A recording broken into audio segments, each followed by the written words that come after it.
I was in shock last week with the assassination of Charlie Kirk. I did not expect that. I do expect things to get worse. I do expect people being martyred for their faith, for their words, for their beliefs. But somehow that still caught me off guard. I had tears all day. I feel like my brother was taken from me. I don't know why I feel like that. I never listened to Charlie Kirk that much. If it came across my social media feed, I'd check in here and there. But it's interesting how I felt like a connection that I had was torn from me. And it broke my heart. And I think a lot of other people had that reaction. I was seeing all over the place on social media people crying about it. And it is heartbreaking. It is scary days. It is the end days. Whether people want to believe that or not, it's the truth. Things aren't going to get better. Things are going to get worse and worse and worse. There will be more martyrs, more civil unrest, maybe civil wars, Third World War. You see that being laid out like just a little bit, escalation, just slowly. And I'm always on the edge of my seat. I think, okay, is this the day that all hell will break loose?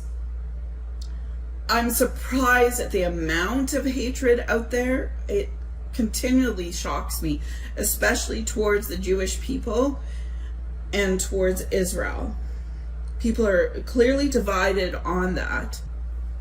And I gotta say, if you actually think that the Jewish people control the world, that small amount of population, you think they control billions and billions of people, you gotta be kidding me. You are falling for the Jihad Muslim Brotherhood propaganda, the globalist propaganda, the United Nations propaganda.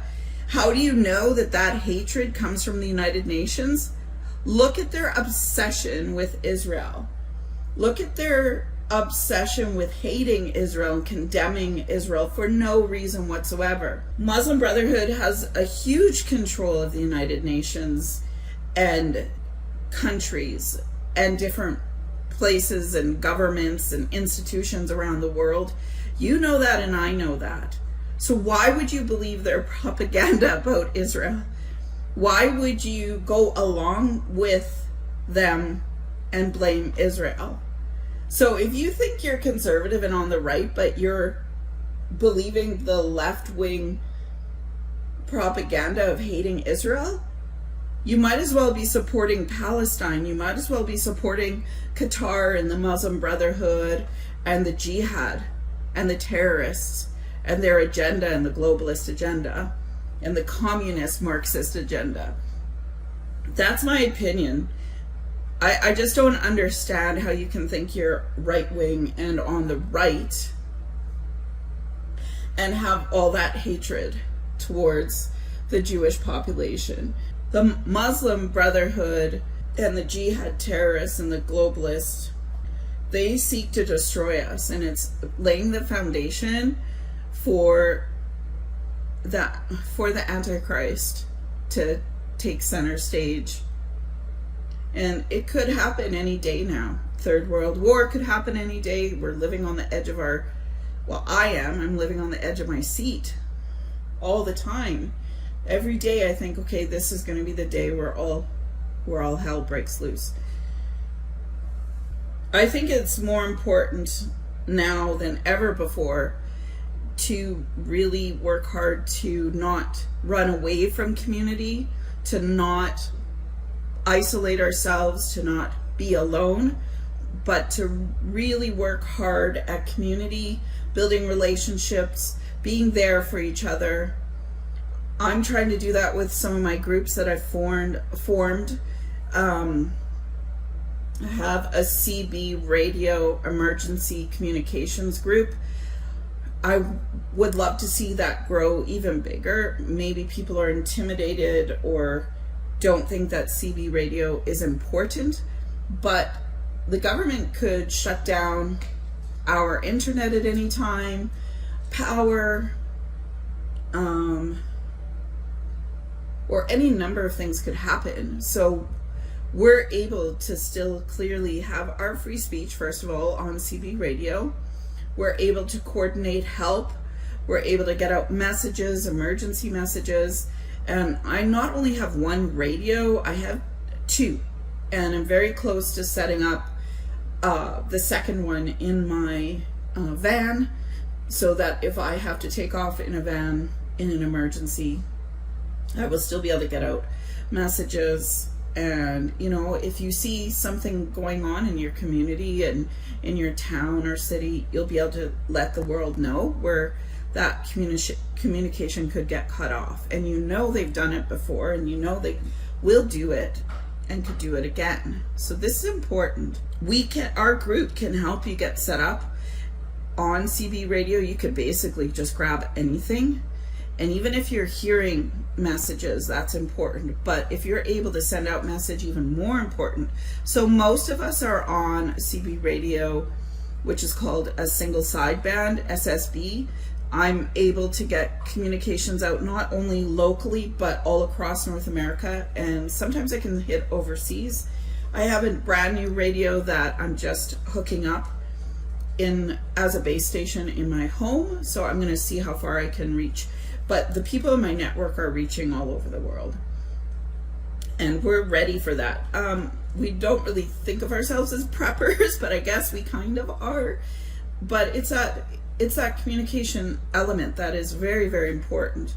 Communication is a key element to the survival of a free people. Without that, there's no way to survive. And it's one way to build unity and to stick together and to be there for each other. We could coordinate food, help, all kinds of things. And lastly, if you are able, I strongly advise move out of the city, move out of even towns. Anything with a population of 5,000 people or greater, get out. As you've seen in the riots in the past where people are looting and going crazy on the streets, that is something else that's just going to get worse and worse and worse, and especially in big cities. So now's the time to escape before it's too late to escape, because it's coming. And you know, I don't care if people think I'm crazy to say that, because I know what's coming. I know things aren't going to get better. You know, there may be betterness in the sense of the unity and the strength that we saw at Tommy Robinson's rally on September 13th, with millions of people there, not the 100,000 that they claimed only showed up. There were a lot of good patriots there. In some senses, some things get stronger. Our faith gets stronger through tough times. Our unity can get stronger if we really work at it. Our communication, our love for each other. But on the other side, that hatred and evil and chaos and all that other stuff is getting worse. So it's getting more and more extreme on both sides, but not extreme like crazy right-wing, far-right people like they try and accuse us of, but extreme unity and bondedness and sense of family and connection. And on the left, they're just going to get extremely more hateful, violent, and crazy. All right, guys, take care. Keep praying. Keep reading your Bible. Start reading your Bible if you don't. And God bless.